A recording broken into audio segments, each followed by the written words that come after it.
Há uma Lisboa que não vem nos guias, uma cidade que se recusa a ser fotografada e que só se entrega a quem se perde nela. É uma Lisboa feita de silêncios, de pátios escondidos e de uma luz coada que parece ter memória. Foi essa a cidade que Duarte decidiu procurar, cansado da Lisboa de postal, da fanfarra dos tuk-tuks e das filas que serpenteiam pelas colinas. Queria o avesso do mapa, a história contada em voz baixa. A sua demanda começou numa manhã de outono, quando a luz de Lisboa adquire uma qualidade de mel líquido e melancólico. Deixou o chiado e, em vez de descer para a baixa, embrenhou-se pelas ruelas que sobem em direção ao castelo, mas sem nunca o visar.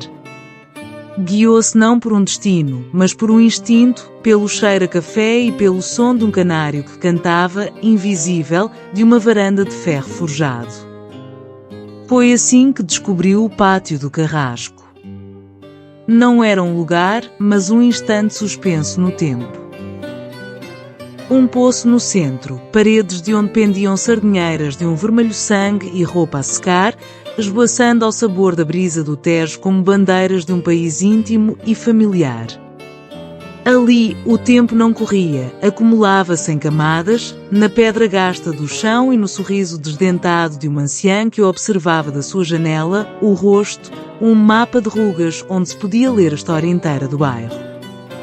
Continuou e a cidade foi-lhe revelando mais segredos.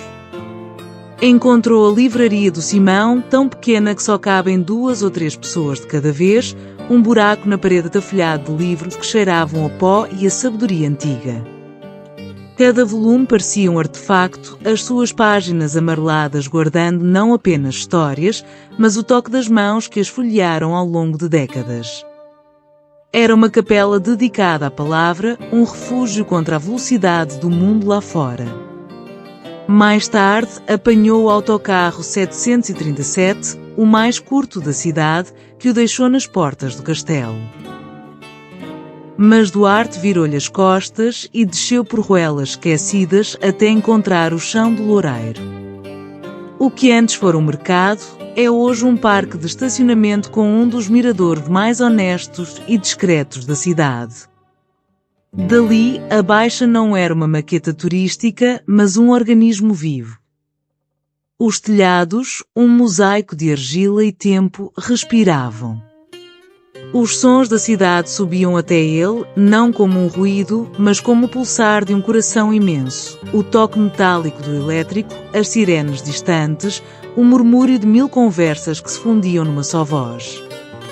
Ao fim da tarde, quando o céu sobre o Tejo se tingiu de tons de açafrão e violeta, Duarte sentiu-se finalmente em casa. A sua Lisboa secreta não era feita de monumentos, mas de atmosferas.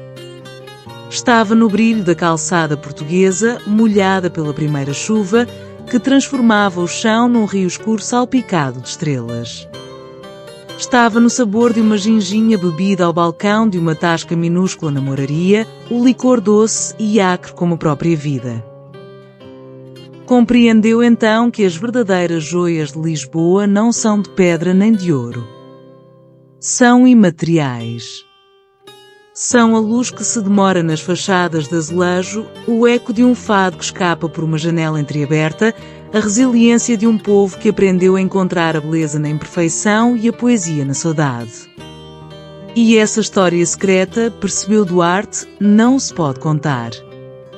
Vive-se um passo de cada vez, no labirinto de uma cidade que é, ela mesma, o maior de todos os tesouros.